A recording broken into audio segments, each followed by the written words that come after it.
এই জায়গাটা কেউ চিনতে পারছেন? যারা সামনে দাঁড়ানো তারা কিন্তু দারোয়ান নয়, তারাও এই জায়গাটা দেখতে আসছে।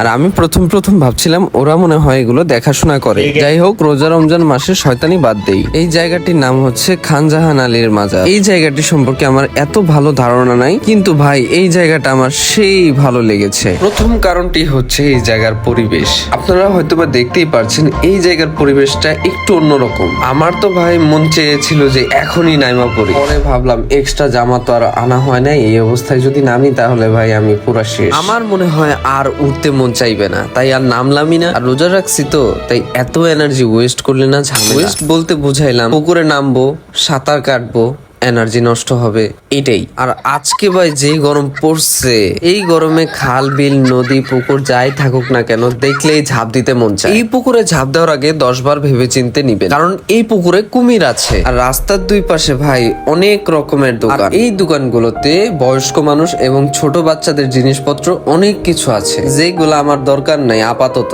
একে তো বাসায় আছে, দ্বিতীয় ধরছে রোজা, মানে বইলে বইয়েই থাকতে মন চায়, শুইলে শুয়ে পড়তে মন চায়। তাই মনটাকে শান্ত করার জন্য আরেক জায়গায় চলে গেলাম। যাওয়ার পরে বুঝতে পারলাম স্কুল ড্রেস পরে গেলে হয়তো বা সবচাইতে ভালো হইতো, কারণ বিদেশি গো লেগে 500 টাকা, বাংলাদেশি গো লেগে 30 টাকা, আর স্টুডেন্টের লেগে 10 টাকা। যাই হোক, খুলনার মানুষরা বলে দিন এটা কোন জায়গা। আসলাম, স্বাগতম লেখা দেখলাম, ভালো লাগলো, কিন্তু ভাই এত রাস্তা দেখা তো আর ভালো লাগে না। যেইখানে যাই সেইখানে ইয়া বড় বড় রাস্তা, কিন্তু ভাই দৃশ্য কিন্তু একের। এইখানে ভাই আবার সুন্দর বাগানও আছে। অনেকে তো ভাই তাদের প্রেম পবিত্র করার জন্য এই জায়গায় আসে। যাই হোক, ওদের আছে, ওরা পবিত্র করতে আসে, আমার নাই, তাই আমার জলে। যাই হোক, শয়তানি বাদ দেই। এই জায়গায় আসছি আমার মনকে শান্তি দেওয়ার জন্য। এর আগেও একবার এসেছিলাম, এখন রোজার কারণে জায়গাটা আরো ভালো লাগছে। কেন বললাম এই কথা একটু পরেই বুঝতে পারবে। তো এখন আমি বসে আছি এই কারণে, কারণ ভাবছিলাম সামনে কিছু দেখার মতো আছে, দেখার মতো থাকুক আর না থাকুক আমি বসে পড়ছি, কারণ আমার রোজায় ধরছে। বসা তো সব জায়গায় যায়, কিন্তু শোয়া যাইবো কোন জায়গায়, এই চিন্তা করতে করতে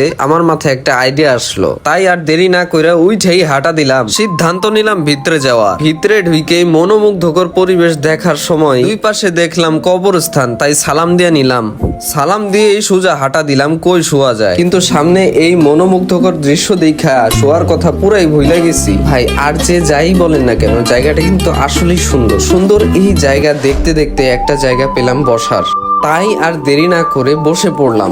বসে একটু রেস্ট নিচ্ছে, আর এমন সময় ভাই এত শান্তিদায়ক বাতাস আসে, আমার তখনই মতিভ্রম হয় যে আমি এখনই শুয়ে পড়বো। তাই ধাপ করে শুয়ে পড়লাম। শোয়ার পরে চিন্তা করতে থাকলাম কখন ইফতারির সময় আসবো। এই চিন্তাটাও মাথা থেকে তখন সরে যায় যখন আমি আকাশের দিকে তাকাই।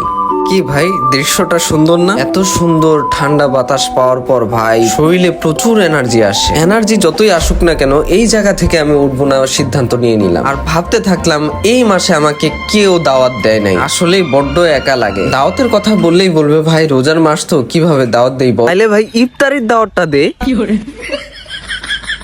যাই হোক, ওই সব কথা বাদ দেই। আমি এখন আসছি এমন একটা জায়গায় যে জায়গায় পুরোটাই ঘাস, মানে গাছ দিয়ে তৈরি করছে। ভাই আসলে দেখতে কিন্তু খুবই সুন্দর লাগছিল। এই জিনিসটা কিভাবে তৈরি করছে সেটা দেখতেছিলাম, আর এমন টাইমে